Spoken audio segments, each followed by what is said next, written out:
I used to think I knew what betrayal looked like. I thought I'd recognize it. The smell of someone else's cologne, the nervous glances, the sudden need for privacy. I thought if it ever happened to me, I'd see it coming. I was wrong. My name is Ryan, and for 5 years I believed I had the kind of marriage people envied. Jessica and I weren't perfect, but we were solid. We were partners. I worked in logistics, managing supply chains for a mid-sized distributor. She was in marketing, climbing the ladder at a tech firm downtown. We had plans, kids eventually, maybe a bigger house, vacations to places we'd only seen in magazines. We were building something, or at least I thought we were. The first crack appeared about 6 months ago, though I didn't recognize it as a crack at the time. Jessica started working late. Not occasionally, constantly. Monday nights became Tuesday nights, became entire weeks where I'd eat dinner alone, fall asleep alone, and wake up to find her side of the bed still made because she'd crashed on the office couch. Or so she said. Her text would arrive around 7. Big project, babe. Don't wait up. Another night. Another message. Boss needs this done by morning. Overtime pays well. For our future. For our future. I held on to those words like a lifeline. Because if it was for us, then the distance didn't matter, right? The missed dinners, the canceled weekend plans, the fact that we hadn't had love in over a month, all of it was justified if it meant we were building toward something better. But then the other changes started. Subtle at first. She began dressing differently for work. Sharper blazers, tighter skirts, heels I'd never seen before. She wore makeup to the office now, not just lipstick, but the full treatment. Contoured cheekbones, smoky eyes, that dewy foundation that made her skin look airbrushed. And perfume. Not the light floral scent she used to wear, but something heavier, more seductive. Something that lingered. When I asked about it, she laughed it off. I'm representing the company at client meetings now, she explained with a casual wave. I have to look professional. Professional. Right. The intimacy drought continued. When I'd try to initiate, a hand on her hip in the kitchen, a kiss that lasted longer than usual, she'd pull away with excuses. I'm exhausted, Ryan, she'd say, turning her face away. I have an early meeting, she'd murmur another time. Can we just cuddle tonight? She'd suggest softly. Except we didn't cuddle. She'd roll over, her back to me, her phone glowing under the covers as she typed messages she never showed me. I started noticing the phone thing more and more. She'd smile at texts she wouldn't let me see. She'd take calls in the other room, her voice dropping to a murmur I couldn't make out. And when I'd walk in, she'd end the conversation abruptly. Gotta go. Talk later, she'd say quickly into the phone. Then she'd look up at me with that same smile, bright, open, completely fake, and add, just work stuff. I wasn't stupid. I'd heard the stories. I knew the signs. Hell, I'd watched enough movies to recognize a cheating spouse when I saw one. But confronting her felt like admitting defeat. Like the moment I accused her, I'd already lost her. So I stayed quiet. I watched. I waited. And I hated myself for it. One night, after she left for yet another late project, I sat in the dark of our living room and made a decision. I wasn't going to ask her if she was cheating. I wasn't going to beg for the truth or plead for honesty. I was going to find out myself. And if she was lying, if she was betraying me, I wouldn't just walk away. I'd make sure she understood exactly what she'd destroyed. I pulled out my laptop and searched for GPS trackers. I found one with good reviews, discreet magnetic mount, real-time tracking, 2-day shipping.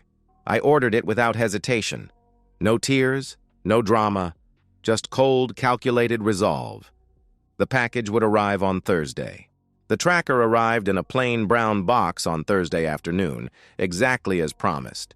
Small, black, roughly the size of a matchbox with a strong magnet on one side. I held it in my palm during my lunch break, testing its weight, imagining where I'd place it. Under the car, near the rear wheel well, somewhere she'd never think to look. That evening, while Jessica was in the shower getting ready for another overtime shift, I went outside. The sun was setting, casting long shadows across our driveway. My hands were steady as I crouched beside her sedan and pressed the tracker firmly against the undercarriage. It locked into place with a soft click. I stood, brushed off my hands, and walked back inside like nothing had happened. She left at 6:40, kissed me on the cheek, light, perfunctory, the kind of kiss you give a roommate. "Don't wait up, babe," she said, grabbing her purse. "This one's gonna be a long night." I smiled back at her. "Good luck. I'll save you some dinner." The moment her car disappeared around the corner, I pulled out my phone and opened the tracking app. A small blue dot appeared on the map, moving through our neighborhood. I watched it navigate the streets, heading toward downtown where her office was located. For a moment, I felt stupid, paranoid. Maybe I was wrong. Maybe she really was just working late. Then the dot turned left instead of right, away from her office, toward the suburbs on the east side of town. My stomach dropped. I gave it 10 minutes. The dot stopped moving, parked on a residential street I didn't recognize. I grabbed my keys and drove. My heart was pounding so hard I could feel it in my throat, but my hands didn't shake. My vision was tunnel-focused. I needed to see this. I needed to know. 15 minutes later, I pulled onto the street where her car sat in a driveway. A modest, single-family home. Neat lawn, porch light on, normal. Except nothing about this was normal. I parked a block away and walked, keeping to the shadows. The blinds in the front window were partially open, just enough. The lights inside were warm, golden. I crept closer, my breath shallow, my pulse hammering in my ears. And then I saw them, Jessica, in the bedroom, with a man. She was on top of him, her hair falling loose around her shoulders, her head thrown back in a way I hadn't seen in months, maybe longer. The man beneath her was older, mid-40s, fit, graying at the temples. I recognized him.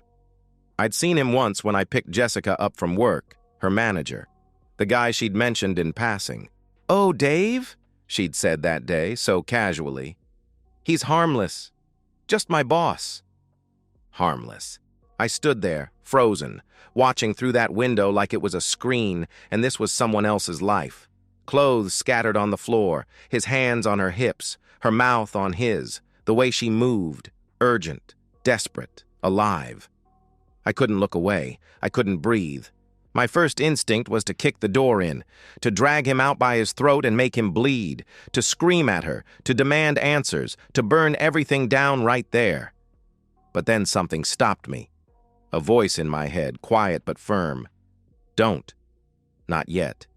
If you do this now, you lose. You look like the bad guy. You get arrested. She plays the victim. Think." I turned and walked back to my car. My legs felt like they weren't mine. I sat in the driver's seat, hands gripping the wheel, and just breathed. In, out, in, out. My chest was tight, my vision blurred, but I didn't cry. I didn't scream. I didn't break. I pulled out my phone and opened the Notes app. I started typing. Evidence, timeline, names, dates, locations. I needed proof. I needed leverage. And more than anything, I needed her to feel exactly what I was feeling right now. Not just guilt, not just regret, humiliation, public, irreversible humiliation. I drove home, poured myself 3 fingers of whiskey, and sat at my laptop. I researched live streaming platforms, screen recording software, WhatsApp group settings, cloud storage for video evidence. I wasn't done. I was just getting started. For the next 2 weeks, I became a ghost in my own life. I smiled at Jessica over breakfast. I asked about her day. I kissed her goodbye like nothing had changed, and she bought it. Every single lie she swallowed whole. Why wouldn't she? I was playing the role of the oblivious husband to perfection, but behind the mask, I was building a case that would make a prosecutor weep with envy. Every night she left for overtime, I tracked her. Same house, same time window, usually between 7 and 10 p.m. I documented everything. Screenshots of the GPS data with timestamps, cross-references with her work calendar, which she synced to our shared Google account. Rookie mistake. I even installed a hidden camera app on an old tablet, propped it on my dashboard, and recorded video of her car arriving at the house, her walking inside, staying for hours. Irrefutable. I also pulled up her company's website and confirmed that her manager, Dave Richardson, was indeed listed as the senior director of marketing. Married, 2 kids. His LinkedIn showed family photos. His wife, Jennifer, blonde and smiling, holding their daughters on a beach somewhere sunny. I wondered if Jennifer knew. I wondered if she'd thank me later. But documentation wasn't enough. I didn't just want evidence, I wanted impact. I wanted the people she cared about, the people who thought she was a good girl, who believed she could do no wrong, to see exactly who she was, to witness it in real time, no spin, no excuses, just raw, undeniable truth. Jessica's family was tight-knit. Her parents, Linda and Robert, were traditional Catholics, the type who still went to Sunday Mass and believed in the sanctity of marriage. Her younger sister, Emily, idolized her. Her older brother, Henry, was protective, the kind of guy who'd throw punches first and ask questions later. They all thought I was lucky to have her, that I'd somehow won the lottery marrying their perfect daughter. I was about to shatter that illusion. I created a WhatsApp group but didn't send the invite yet. I titled it Family Emergency, vague enough to compel immediate attention.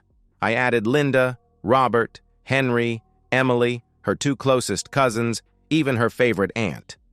14 people total. I drafted the message, I need you all to see something.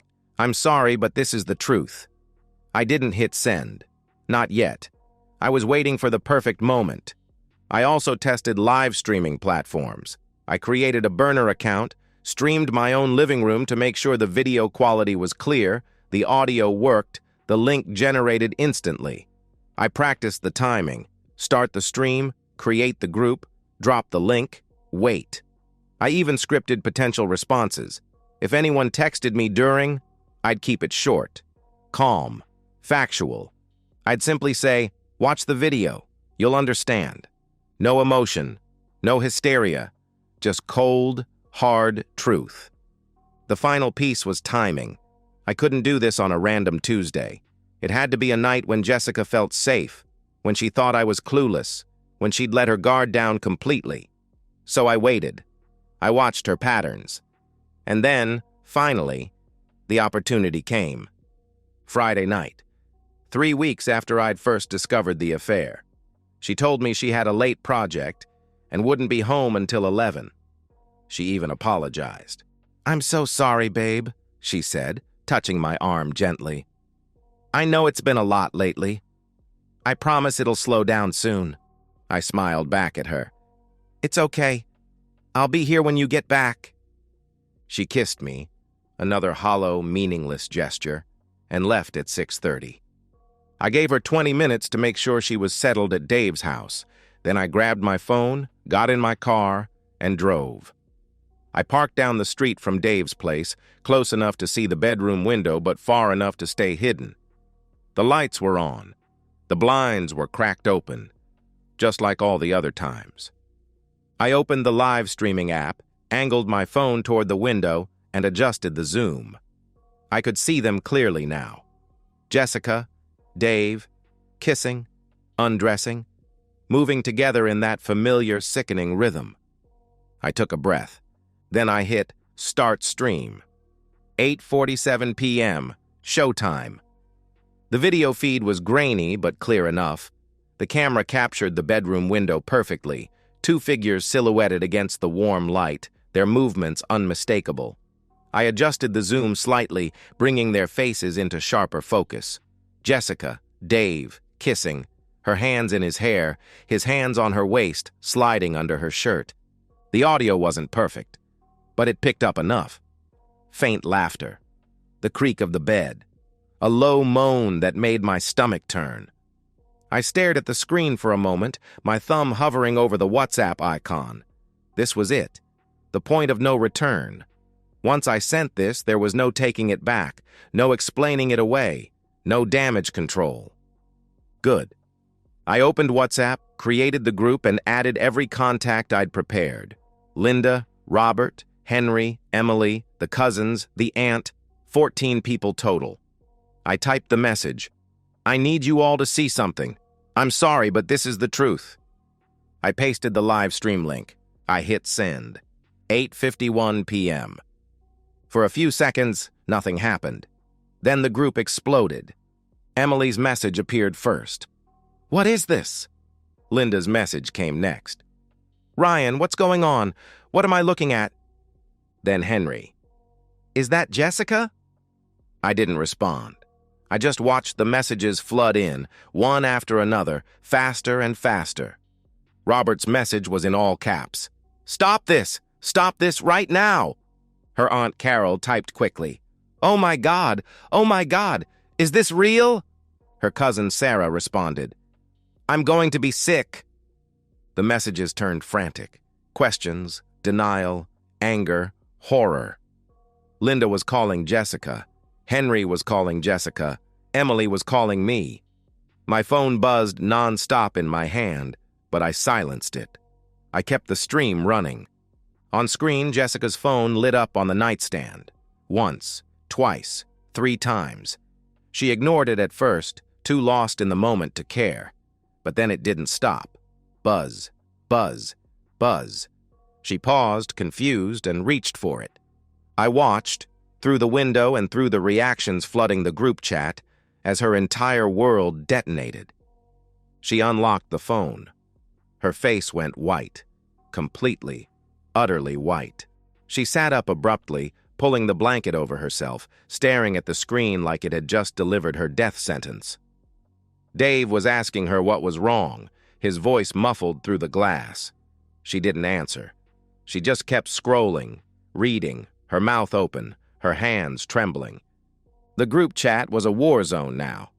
Henry typed furiously, Where the hell are you right now? Robert's message was cold.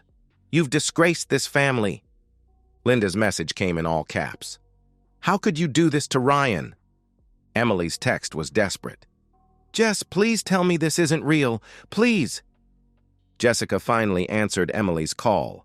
I couldn't hear the conversation, but I could see her pacing, gesturing wildly, one hand pressed to her forehead. Dave was getting dressed now, looking spooked, asking her questions she wasn't answering. She kept shaking her head, tears streaming down her face. The messages kept coming. Her cousin Mark wrote, You always acted so high and mighty. Guess we know who you really are now. Aunt Carol added, I can't believe I defended you. I feel sick. Linda sent another message.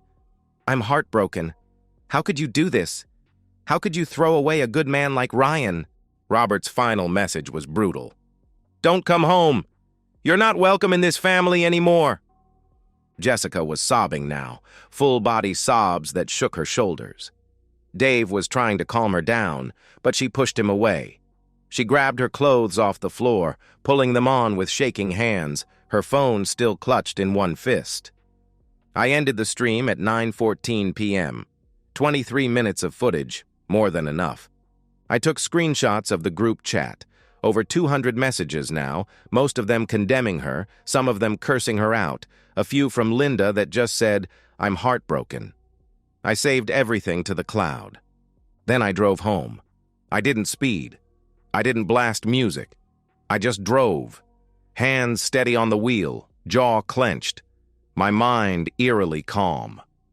By the time I pulled into the driveway, my phone had 47 missed calls. I ignored all of them. I walked inside, locked the door, and started packing Jessica's things.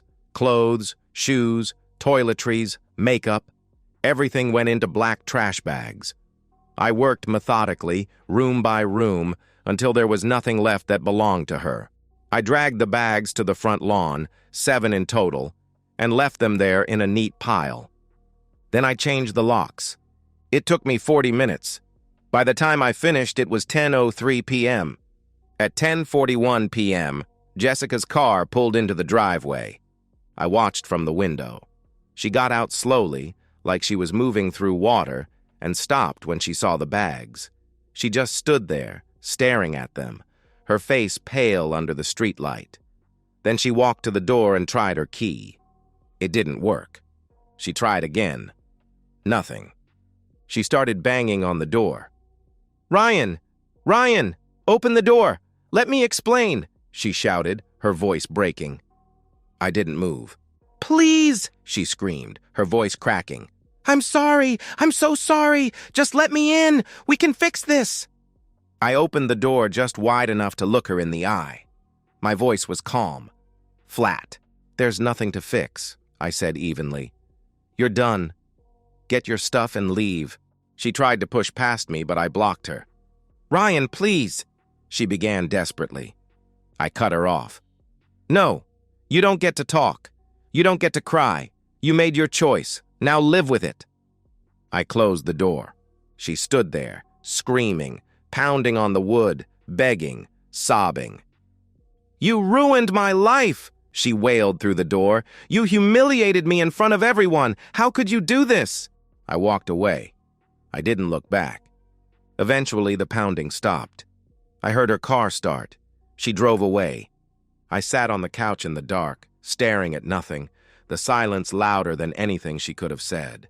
The next 72 hours were chaos, but I stayed in the eye of the storm.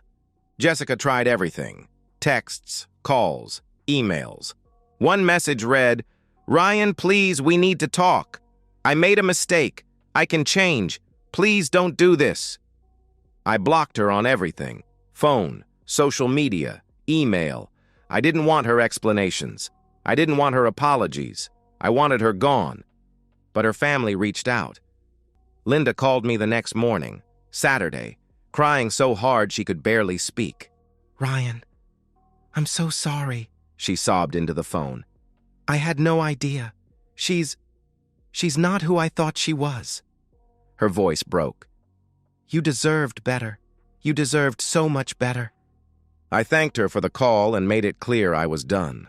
"I appreciate that, Linda," I replied quietly. "But I can't stay in this marriage. I'm filing for divorce." "I understand," she whispered back. "I'm sorry for all of it." Robert sent a text later that day. It was short and direct. "You were a good husband. She threw it away. That's on her." Henry reached out on Sunday. His message was supportive. "You did the right thing, man. I can't believe she did that to you. If you need anything, a place to crash, someone to talk to, I'm here." Even Emily, who'd tried to defend Jessica at first, went silent after I sent her the full evidence: GPS logs, timestamps, video clips, screenshots of Jessica's lies. She responded hours later with just 3 words: "I'm so sorry." Jessica, meanwhile, was unraveling.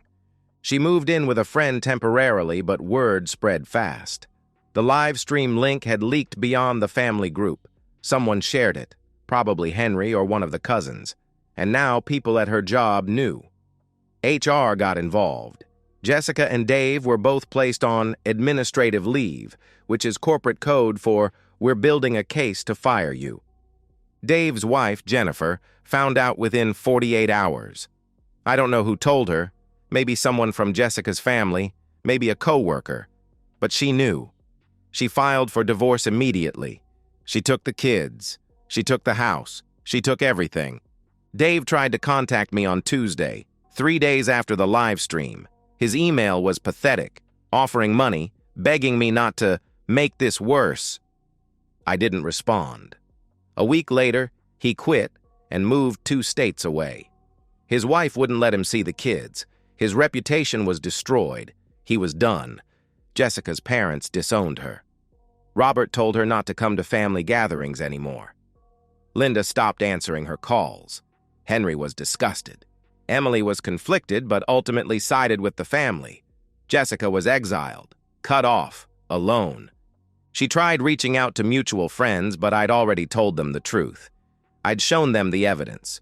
No one wanted to get involved. No one wanted to be associated with her. I moved forward with the divorce. I hired a lawyer on Monday, filed the papers on Wednesday using the video and GPS data as evidence of adultery. In our state, infidelity affects asset division. Jessica's lawyer tried to negotiate, but my evidence was airtight.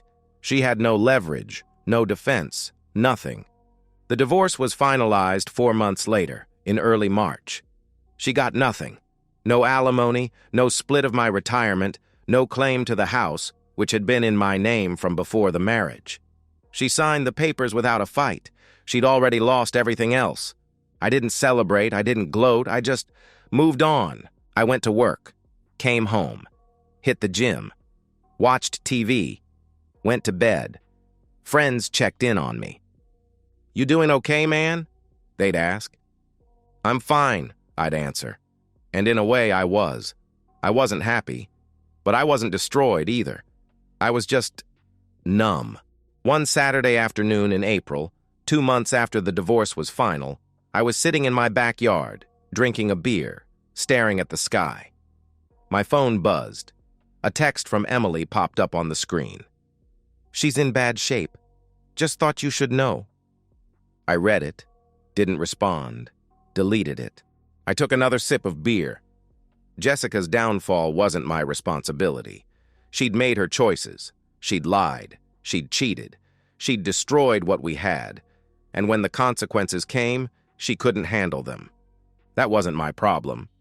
I leaned back in my chair, closed my eyes, and let the sun warm my face. For the first time in months, I felt light. It's been 6 months since the divorce was finalized. 6 months since I signed those papers and walked out of that courthouse a free man. I'm sitting in my living room on a Friday night, alone. The house is quiet. Too quiet sometimes. But it's my quiet. No lies, no betrayal, no pretending. I think about Jessica sometimes. Not because I miss her, but because I wonder if she ever really loved me, or if I was just convenient. A placeholder. Someone to pay half the bills while she figured out what she really wanted. I heard through the grapevine that she moved to another city, changed jobs, cut off contact with most of her old life. Good. She should. She burned every bridge she had. There's nothing left for her here. Some people think I went too far. A few mutual friends called me cruel, said I humiliated her unnecessarily. I don't care. She humiliated herself. I just made sure the right people saw it. And honestly, I'd do it again. Because the alternative, confronting her privately, giving her a chance to lie, to manipulate, to play the victim while I looked like the crazy, jealous husband, that would have destroyed me worse than the betrayal itself. This way, I controlled the narrative. I had the proof. I had the power. But power doesn't fill the empty side of the bed. It doesn't make the house feel less lonely. I'm not bitter exactly. I'm just realistic. I know trust is something I might never fully give again. I know the next woman I date, if there is a next woman, will have to deal with the fact that I've been burned, that I'll always be watching for the signs. And maybe that's not fair to her, but it's the reality I live in now. I'm not damaged. I'm just cautious, guarded. I've learned that love isn't enough if it's built on lies. That partnership means nothing if one person is only pretending. And that sometimes the only way to protect yourself is to burn the bridge before someone else can push you off it. Was it worth it? The live stream, the public humiliation, the scorched earth revenge. I don't know. It didn't make me happy. It didn't bring me peace. But it gave me something. Control. For those 23 minutes, I wasn't the victim. I was the one holding the cards. And when she came home that night crying, begging, trying to manipulate me one last time, I got to say no. I got to close the door. And that, in a messed up way, mattered. I'm not proud of what I did, but I'm not ashamed either. I did what I had to do to survive the betrayal with my dignity intact. And maybe that's all anyone can ask for, to walk away standing, even if you're walking alone. I finished my beer, set the bottle down, and leaned back on the couch. The TV is on. Some action movie I'm not really watching. My phone is on the coffee table, screen dark. No one's texting. No one's calling. And for the first time in months, that doesn't bother me.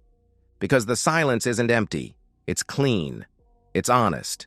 It's mine. I think about the future. Maybe I'll date again. Maybe I won't.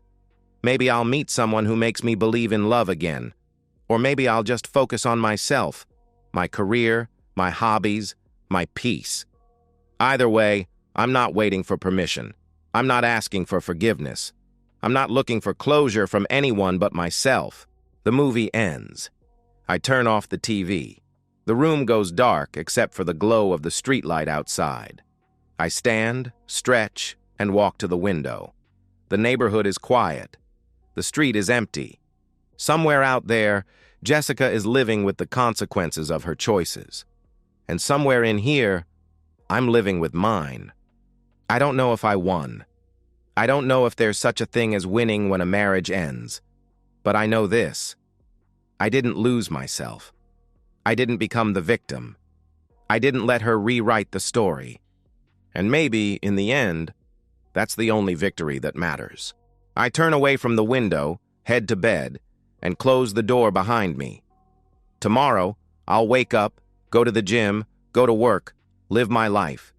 Because that's what you do when the war is over. You don't celebrate. You don't mourn. You just keep moving. And that's exactly what I'm going to do. I lie in bed, staring at the ceiling in the dark, my breathing steady, my mind finally, mercifully, quiet. No regrets, no second guessing, just the cold, hard knowledge that I survived. And sometimes survival is enough.